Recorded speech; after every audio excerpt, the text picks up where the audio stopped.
So I put up a vlog a few weeks ago and it generated some comments and reactions, and I thought that I should just make an entire vlog to clear that out. Some persons were saying, are you trying to say that private hospitals are not competent enough, or why will I have to take all of my time to go and spread math and stay in teaching hospitals and federal medical centers and all of that? So I said I'm going to answer that question. And for me to answer that question, I figured I need to talk about two things. One is the cadres of the medical profession in Nigeria, or simply put, the stages of the medical profession in Nigeria. And the other one is generally how federal medical centers and teaching hospitals function, which is why I'm saying you can also use that as an alternative. Now, someone gains admission to study medicine and surgery. You come out with MBBS and a provisional license, which allows you to do 1 year of internship. You may have heard a medical doctor tell you, oh, I'm a house officer, or I'm doing house job, that kind of thing. They are just learning. They are doing their rotations in the 4 core rotations that we have in medicine, and still passing through different rotations to understand certain things about how to practice without supervision. And when you're done with that, you get a full license, and then that's the point you'll be called a medical officer here in Nigeria. And after that, if you want to specialize, that is to say you want to become a doctor for children, a pediatrician, you have to go for a form of postgraduate training, which you usually start with writing primaries, and then you do maybe 4 to 6 years training, and then you become a pediatrician. You want to become a doctor for women, that's the obstetricians and gynecology. You still write the exam, go into the residency program, and then come out as a specialist. You want to become a surgeon, you will write the exam, go in for the years of training, and then come out as a surgeon. Now, how the federal medical centers and teaching hospitals work in Nigeria. You walk into a general outpatient department of most teaching hospitals, and once you're pregnant, immediately they will send you to the obstetricians and gynecologists. Nobody has time to help anybody out or to stabilize and do this and do that. They don't do that.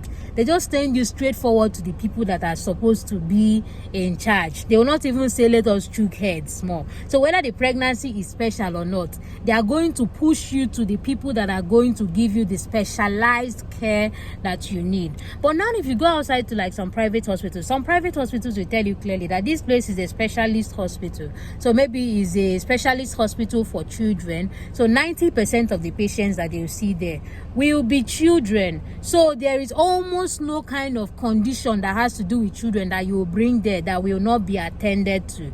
They will be taken care of. And if you even come with an emergency, because at the end of the day, all of us are doctors, they will be able to stabilize you. And maybe they will now say, but this is your condition. Okay, let me use road traffic accident for example.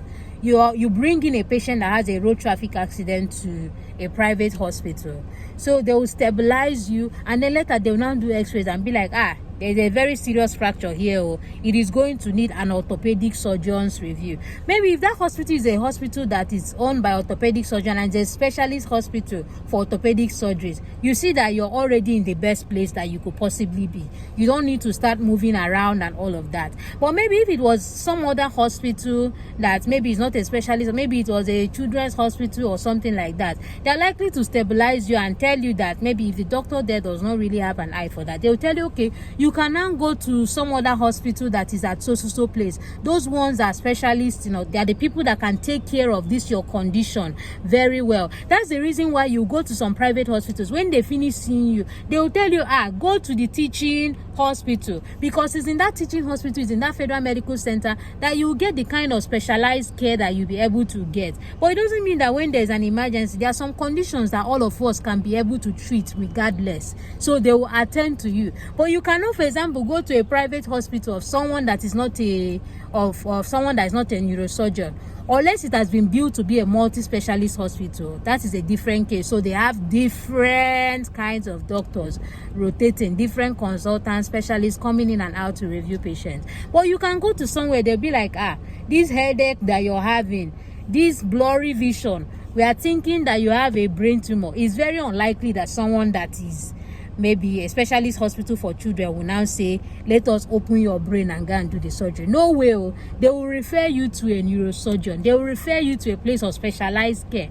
The best they may be able to do for you at that time is say, okay, we can control the headache, we can do this and that, do these investigations, then carry it to go and see go to a teaching hospital, or if there is a neurosurgeon that has with a private clinic nearby, they can also send you to the place. So that's why I said, if you are going to a private hospital, ensure that is a specialist, because that your baby was special, so that if there is any specialized care that the baby will need, you're already where you should be.